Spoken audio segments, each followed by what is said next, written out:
నమస్తే, welcome to our channel. నేను సిరి. రాజా సాబ్ మారుతి గారు ఇంకా ప్రభాస్ గారి కాంబినేషన్లో వస్తున్న హర్రర్ కామెడీ సినిమా మొత్తానికి అయితే రిలీజ్ అయింది. మరి బాక్స్ ఆఫీస్ వద్ద దీని కలెక్షన్ ఎలా ఉంది ఏంటి అనేది అందరికీ ఒక ఉత్కంఠ ఉంది. సో దీని మీద అంటే ఎలా ఉంది ఏంటనేది మనకు తెలియజేయడానికి మనతో పాటు ఉన్నారు ప్రముఖ సినీ క్రిటిక్ దాసరి విజ్ఞాన్ గారు. నమస్కారం. రాజా సాబ్ రిలీజ్ అయిపోయింది. మరి బాక్స్ ఆఫీస్ వద్ద అది ఎలాంటి రిజల్ట్ చూపెట్టింది? ఎందుకంటే ప్రభాస్ గారు ఇంతవరకు ఎప్పుడు చేయని ఒక కామెడీ హర్రర్ జానర్ తీసుకున్నారు మారుతి గారి డైరెక్షన్లో. సో సినిమా ఎలా ఉంది అండ్ బాక్స్ ఆఫీస్ వద్ద కలెక్షన్ ఎలా ఉంది? First day collection.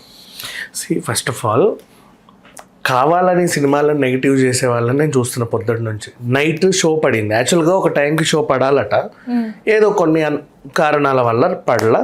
అయినప్పటికీ కొంచెం late night unexpected tickets open అయ్యి పాపం 5:30 నుంచి ఎదురు చూస్తున్న వాళ్ళందరూ ఏదో రకంగా మొత్తానికి వెళ్ళారు. నైట్ అదే షోకి ఫ్యాన్స్తో పాటు కొంతమంది సంఘ సంస్కృతులు కూడా వెళ్ళొచ్చారు. అదే పనిగా ఇది బాగాలేదు బాగాలేదు బాగాలేదు. మారుతి గారు అడ్రస్ పెట్టాడు, డైరెక్ట్గా అడ్రస్ పెట్టి తప్పు చేశాడు, సవాల్ చేసి తప్పు చేశాడు. ప్రభాస్ని మొత్తం ఏందేందేందేందో చేసేసారు. ఏం మాట్లాడుతున్నారు? సినిమా ఒక నిమిషం ఇంకోటి చెప్పాలంటే, సినిమా అంటేనే ఫ్యాబ్రికేటెడ్ ప్రపంచం కదా. వాళ్ళందరూ నటులే, మనం అది తెలిసి చూడడానికే వెళ్తున్నాం. ఊరికి అదే పనిగా అసలు బాగాలేదు అంటే అంటే ఏంటో చూస్తుంటే నీకేమైనా నరాలని తెగిపోతున్నాయా? తెగిపోవాలేమో. నిజంగా తెగి ఉంటే వాగేవారు కాదేమో. ఇట్లా అదైనా మంచిగా ఉండేది. అసలు ఏంటో ఫ్లాపు ఫ్లాపు ఫ్లాపు ఫ్లాప్ అని మాట్లాడుతున్నారు. బాగాలేదు బాగాలేదు బాగాలేదు బాగాలేదు మాట్లాడుతున్నారు. నేను చూసా సినిమా, మరి నాకు నచ్చింది, బాగానే అనిపించింది. ఎందుకు అంటే చిన్నప్పటి నుంచి మనం చందమామ కథలు, బాలమిత్ర కథలు చూస్తున్నాం కదా. అన్నిట్లోనూ ఒకటే సారాంశం ఏంటి? చెడుని మంచి జయించాలి. బ్లాక్ అండ్ వైట్ కాలం నుంచి సినిమాలు చూస్తున్నాం కదా. కుటుంబ విలువలు, మంచి చెడులు, మానవత్వ విలువలు, నైతిక విలువలు అన్నీ నేర్పిన సినిమాలు బోల్డన్ ఉన్నాయి.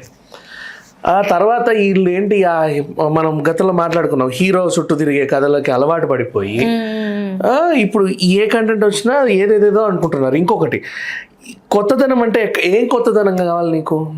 కొత్త కంటే ఏం కావాలి? ఇంకా ఏం కావాలి? అన్ని సినిమాలు వచ్చేసి హర్రర్ సినిమాలు ఇప్పటికీ ఎన్నో వచ్చాయి. ఒకటే భయపెట్టిందా లేదా? కామెడీ సినిమాలు బోల్డ్ వచ్చాయి, నవ్వించిందా లేదా?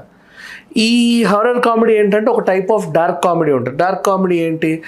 తెర మీద పాత్రలన్నీ ఇబ్బంది పడుతూ ఉంటాయి. మర్యాద రామన్న లాగా వాళ్ళందరూ నలిగిపోతా ఏదేదో అవుతా ఉంటాయి. అమృతం సీరియల్ లాగా అవి మనకు నవ్వు తెప్పిస్తూ ఉంటాయి, వాళ్ళ ఇబ్బందులన్నీ కూడా మనకి. సో ఇట్లాంటి సినిమాలు అన్నీ చూసేసాం మనం. ఇప్పుడు ప్రభాస్ కాకుండా ఈ సినిమాలో నువ్వు ఇంకా ఏ హీరోనన్నా పెట్టు, చిన్న కొత్త హీరోని పెట్టు, భలే తీసారే అంటారు. నువ్వు ప్రభాస్ అనే ఉన్నాడు అనేసరికి పాన్ ఇండియా లెవెల్లో నువ్వు ఏవేవేవేవో ఎక్స్పెక్టేషన్లు పెట్టుకొని అట్లుంటే బాగుండు ఇట్లుంటే బాగుండు అనుకొని మళ్ళీ ఇది అట్లుందా లేదా అని లెక్కలేసుకొని నువ్వు సినిమా ఎప్పుడు చూసావా? సినిమా ఎవరు చూడలే. ఇప్పటివరకు రివ్యూలు ఇచ్చిన వాళ్ళు ఎవరు సినిమా చూడలే. థియేటర్కి వెళ్ళి వచ్చారు అంతే. వాళ్ళు ఎత్తుక్కుంటుండ్రు, ఇది అందులో ఉంది కదా, ఇది ఇందులో ఉంది, ఇది ఇందులో ఉంది. ప్రజెంట్గా సినిమా చూడు, నీకు అది అర్థమవుతుంది. ఆ లోకానికి వెళ్తాం, ఏదో రాసుకోవడానికే వెళ్తున్నారు అందరూ. అండ్ నిజంగానే ప్రతి సినిమాకి వేరే వేరే సినిమాలతో పోలికలు ఉంటాయి, ఉండవని మనం ఏం అనుకోలేము, ఖచ్చితంగా ఉంటాయి. చూసిన ఫీలింగ్ వస్తుంది. అన్ని సినిమాలు అలాగే ఉంటాయి, తప్పేం లేదు.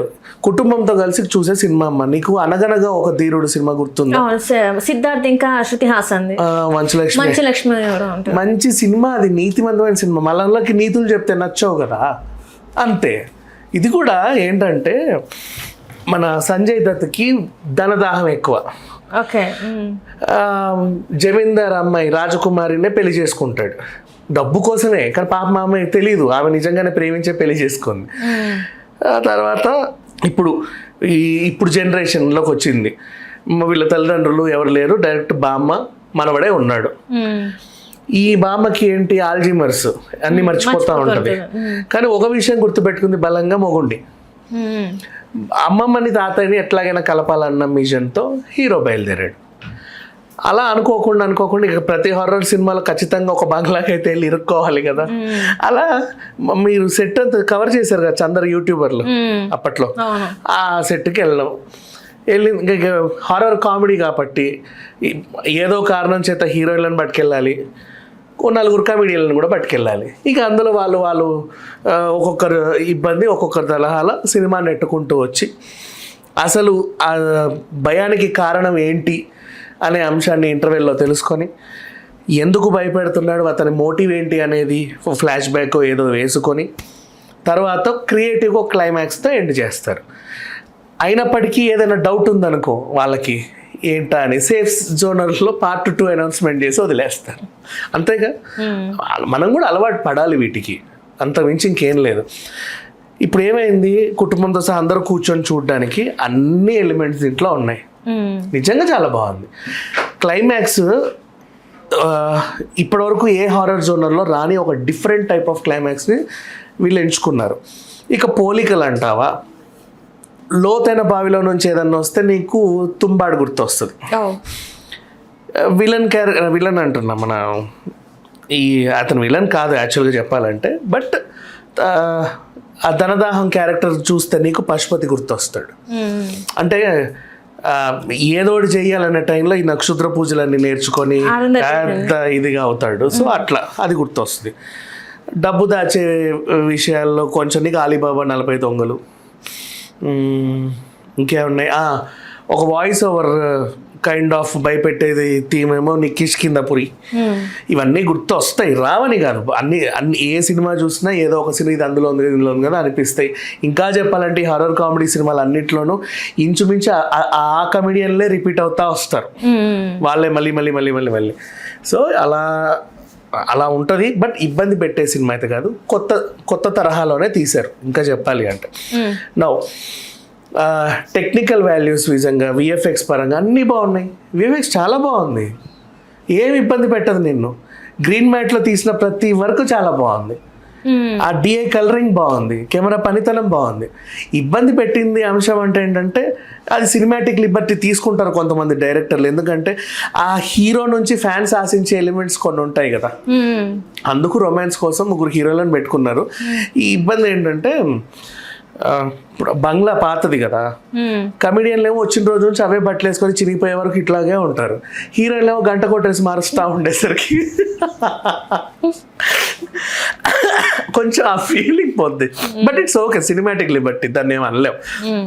అంతెందుకు మా అదేంటిది మనం చాలా పాత సినిమాల్లో కూడా మీరు గమనిస్తే ఈ ఇంట్లో నుంచి అలిగి పుట్టింటికి వెళ్ళే వాళ్ళు సూట్ కేసు పట్టుకొని వెళ్ళిపోతుంది కదా, అక్కడ 10 సంవత్సరాలు ఉన్నా 8 సంవత్సరాలు ఎన్ని ఉన్నా సరే ఇంటికి నిండా సరిపడే బట్టలు ఉంటాయి.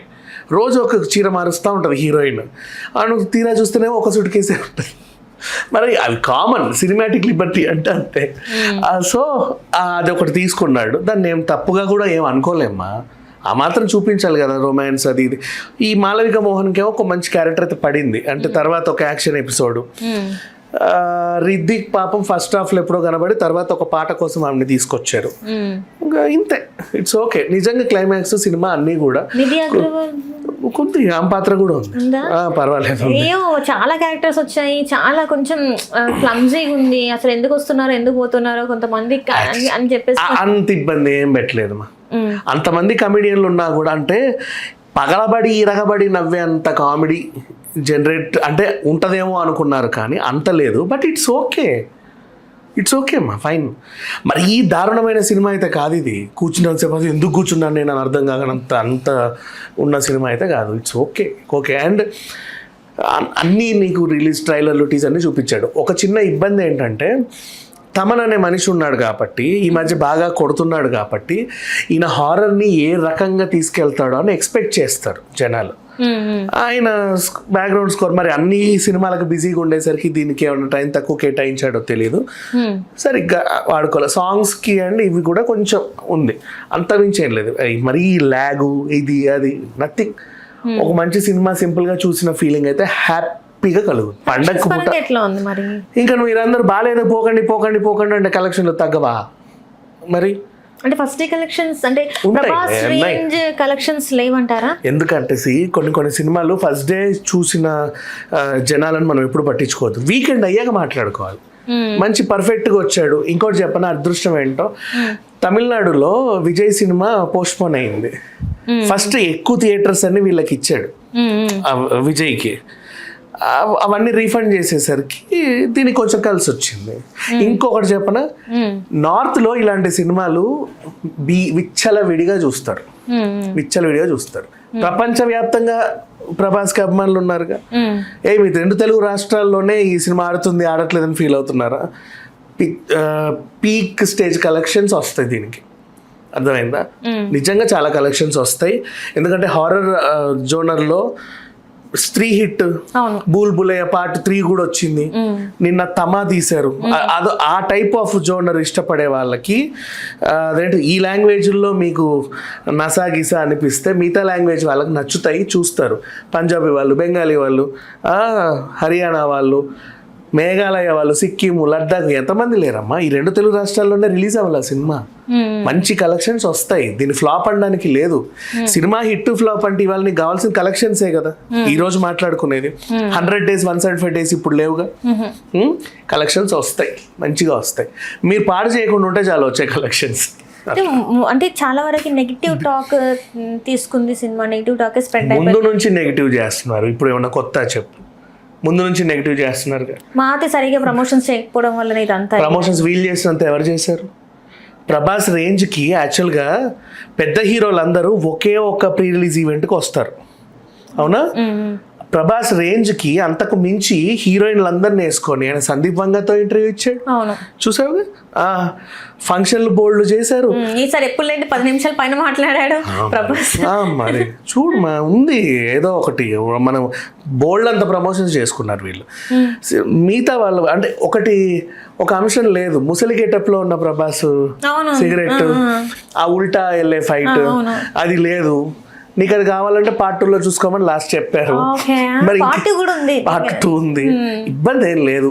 నిజంగా చాలా బాగుంది cinema. Right and right, thank you so much. Hello, Telugu రాజ్యం ఛానల్ చూస్తున్నారా? సామాజిక, రాజకీయ, జీవన చిత్రణే తెలుగు రాజ్యం. అతిశయోక్తులు, అసత్యాలు ఉండవు. రాజకీయ కోణం కాదు, ప్రజా కోణమే కొలబద్ద. తెలుగు రాజ్యం వీక్షణ మీ ఉత్తమ అభిరుచికి నిదర్శనం.